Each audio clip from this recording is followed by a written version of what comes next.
Like, share અને subscribe કરો આ યુટ્યુબ ચેનલને.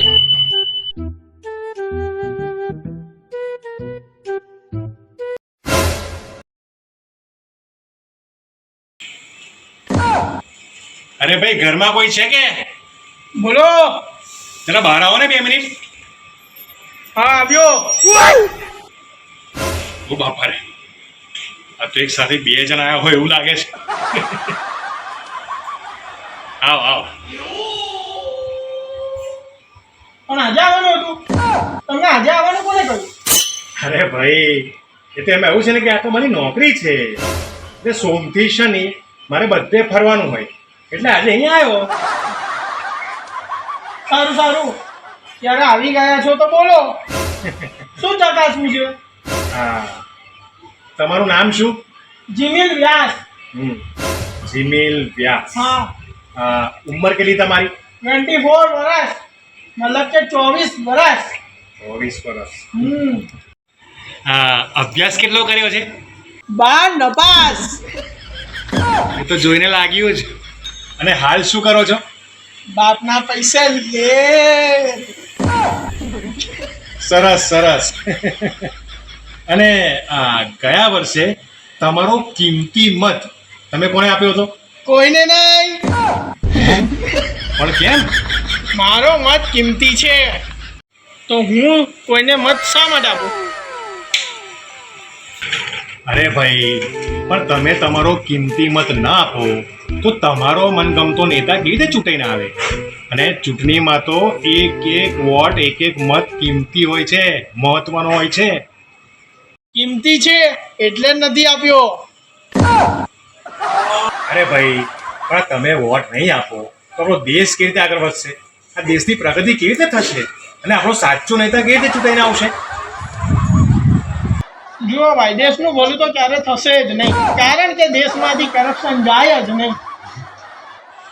અને રોજ મોંઘવારી અને બેકારી તો વધતી જ જાય છે, ક્યારેય ઓછી થતી નથી.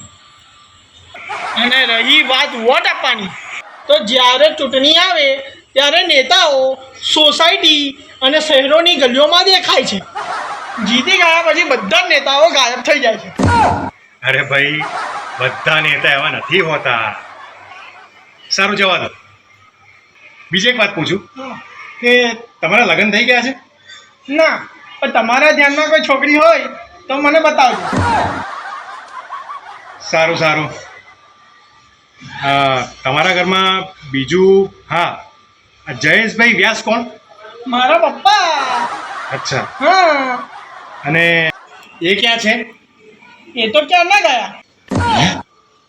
અરે રે રે, ભગવાન એમની આત્માને શાંતિ આપે. એ ઉપર નથી ગયા, એ તો સવારે નોકરી ગયા છે. ક્યાં જીવતા માણસને મારી નાખવાની વાત કરો છો તમે? ઓ સોરી, એ ભૂલ થઈ ગઈ. હા, પણ આ નૈનાબેન જોશી કોણ? એ મારા મમ્મી. ઓકે, તમારા મમ્મી. અને એ પણ શું નોકરી ગયા છે? ના ના, એ તો તેની બેનપણીના ઘરે ભજનમાં ગયા છે. અચ્છા, ભજનમાં ગયા. હા. બરાબર. અને આ રમેશભાઈ વ્યાસ કોણ? એ મારા દાદા. અને એ તમારા દાદા ક્યાં ગયા? નોકરી ગયા છે? ના ના, એ તો ઉપર ભગવાનના ઘરે ગયા છે. નું નામ લખવું હોય તો તમે પણ ઉપર જઈ આવો. ના, ચાલશે. અને આ ચંપાબેન વ્યાસ કોણ? મારા દાદી છે. અચ્છા, તમારા દાદી છે. હા. તો શું એ પણ ભગવાનના ઘરે ગયા? ના ના, મારા દાદી જીવતા છે. એ તો મંદિરે દર્શન કરવા ગયા છે. સોરી. હે, તમે મત ગણતરી કરવા આવ્યા છો કે મરણની ગણતરી કરવા? ના ભાઈ, મત ગણતરી કરવા આવ્યો તો છું. પછી? અરે ભાઈ, આ મારી નોકરી એવી છે એટલે બધું પૂછવું પડે, તમને ના ખબર પડે એની અંદર. સારું, ચાલો ત્યારે ઘરના બધાને આ વખતે વોટ આપવા માટે મોકલજો અને તમે પણ આવજો, બરાબર? ચાલો ત્યારે, હું જાઉં. ઓ ભાઈ, ક્યાં કઈ જાવ છો? કેમ? મારી બેનનું નામ લખવાનું બાકી છે. એવું હા. ના હોય. શું નામ છે તમારી બેનનું? ચકુબેન. પણ આમાં તો એ નામથી કોઈ છે જ નહીં. જો એ તો હાલ ક્યાં છે? એ તેના સાસરામાં છે. લા ભાઈ, તો એની સાસરીમાં છે તો એનું નામ ત્યાં લખાય. હા તો લખો. અરે ભાઈ હું એમ કહું છું કે જ્યાં તમારી બેન રહે છે ને ત્યાં મારી જેમ કોઈ બીજો નામ લખવા જશે એવું કહું છું. તમે જ જઈ આવો ને, તમે પણ નામ લખવા જ નીકળ્યા છો ને. અરે ભાઈ મારાથી ના જવાય. બધું જવાય. અલા ના જવાય ભાઈ, એ એરિયો બીજો કહેવાય અને ત્યાં બીજો કોઈ લખવા જાય, મારાથી ના જવાય. ના, એ ના. એરિયો મારામાં નથી આવતો. જવાય. ઉભારો, એડ્રેસ આપું છું. મારાથી ના જવાય, તું ના આપીશ એડ્રેસ રવા દે. સારું સારું, ના જશો. સમજ યાર જરા વાતને સમજ ભાઈ. સારું, ના જશો. બસ. જુઓ હા. આ તમારી બધી નોંધણી થઈ ગઈ છે નામની, હા. બરાબર? હા. તો તમારું કામ કમ્પ્લીટ. હા. હવે હું જાઉં છું. છે ને? હા હા, બધાના નામ છે. હા. જોઈ લીધું? હમ. સારું ત્યારે ચાલો હું જાઉં છું. અને હા, હા. આ તમારા પેલા બાજુવાળા ક્યાં ગયા? તારું છે તારું? સારું. બધા છે ને અમેરિકા ગયા છે. હમ. તમારે ત્યાં જવું છે? એડ્રેસ આપું?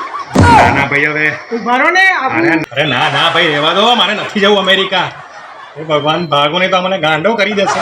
બધું